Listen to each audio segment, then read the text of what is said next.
Добро вечер. Македонија ќе профитира од реформскиот неуспех на Србија, Босна и Херцеговина и Косово во рамките на планот за раст.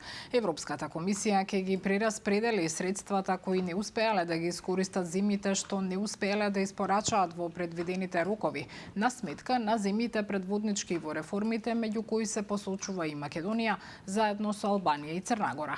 Веста која ја објави реномираниот Евроньюз ја потврдија и од Европската комисија, од каде посочува дека станува збор за околу 300 милиони евра кои би отишле на контото на Македонија, Црна Гора и Албанија. Сепак, за тоа колку европски пари конкретно земјава ќе добија, ќе се знае подоцна овој месец. The partner has 1 year to do the reforms. If you reach actually this limit, so you reach the limit of the grace period, then indeed the regulation can look into the potential reallocation of the funding. So now what we will do is indeed we will look into the reforms that have been achieved until now regarding this grace period, and we can potentially look into reallocation of the funding. The funding that is at risk with this first deadline that we are now arriving to is actually about 330 million euros. Новиот изборен законник останува во парламентарен ќорсокак. Собраниските служби работат на 13.000 амандмани, на чија обработка не му се гледа крајот. Премиерот Мицкоски ги повика СДСМ и Левица, како што вели, да ги остават политичките мотиви и да се вратат во парламентот. Од СДСМ пак возвраќаат дека нема да дозволеле 200.000 гласови да останат без контрола. Кажете се ќе прифатиме. Не ви одговара гласањето да биде со заокружување на бројче име во ред, дајте амандман, ќе го прифатиме. Не ви одговара начинот на понесување на жалби после гласањето во ред, кажете како, се ќе прифатиме. Но наша црвена линија е гласањето на диаспората. Јас се надевам дека конечно од СДСМ и од политичката партија Левица, од оваа коалиција ќе се осмелат, ќе ги остават своите политички мотиви во своето политичко мочуриште, ќе се вратат во парламентот, се уште има време и оваа реформа да ја испорачаме. Мицковски сака за околу 200.000 потенцијални гласачи во диаспората да нема исти правила и да нема никаква контрола. Без да се гарантира дека гласот е даден лично, со можности за злоупотреба од ВМРО, со притисок, со присуство на други лица и злоупотреба на идентитетот на гласачот. Агон Ферати одамна во политиката, очекуваме професорот Јетон Шасивари добро да се справи со функцијата во Правда, велико председателот на Вреди и градоначалник на Титово Билал Касами во вечерашното само интервју, кој откри дека смината на Игор Филков било на нивна иницијатива.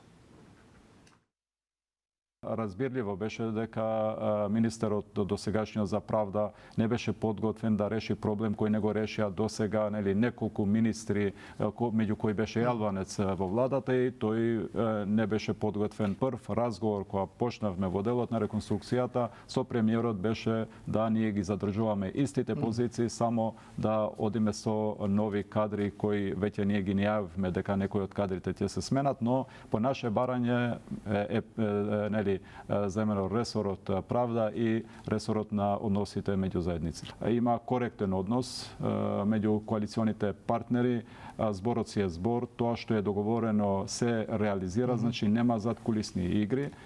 Не секогаш се нели согласуваме за решенијата кои произлегуваат во јавноста, но секогаш се дискутира и тоа што ќе договориме, нели, стоиме до крај на тоа, така да можам да кажам дека имаме многу коректен однос и со премиерот и со коалиционите партнери.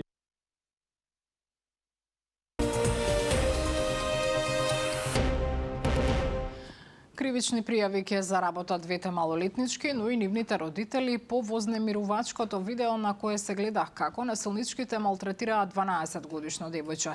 Извршен е службен разговор со нив, а се работи и на откривање на идентитетот и на другите деца кои го снимале и го охрабрувале насилството. Најавени кривични пријави. Во полициска станица се разговарало и со деца и со родители. Полицијата почна да го расчистува случајот со меѓуврсничко насилство што се случи пред 2 дена во парк во аеродром, а беше сниман со мобилни телефони од страна на поголема група на деца и девојчиња и момчиња. Дел од нив давајќи насоки како и кога да се удри шлаканица, навивајќи и употребувајќи навреди во сексуална конотација. Кјутете кога ќе пука! Кјутете! Министерот за внатрешни работи Панче Тошковски појасни дека кривичните пријави ќе се однесуваат на повеќе сторени дела за лицата кои исполнуваат законски услови, како за насилство, така и за запуштање на малолетно лице за родителите. Како оние кои што имаат директно насилство преземено во жртвата, така и оние кои што беа сведоци на настанот, а и оние кои што го документираа, односно го снимаа настанот. Сите оние кои што во иднина повторно ќе се дрзнат да направат вакво насилство, дека за истите следи санкција, дека за нивните родители ќе следи санкција и дека оваа држава нема да дозволи ваков тип на грозоморно насилство. По низата на скандалозни случаи на врсничко насилство со девојчиња кои ја згрозија јавноста, правната фила алармира дека системот мора да одговори на предизвикот и во фокусот наместо детето да го стави родителот. Ставот на адвокатот Владимир Туфекџик е дека треба да има регистар на родители на евидентирани насилници и тие да се фотографирани исто како и лицата лишени од слобода.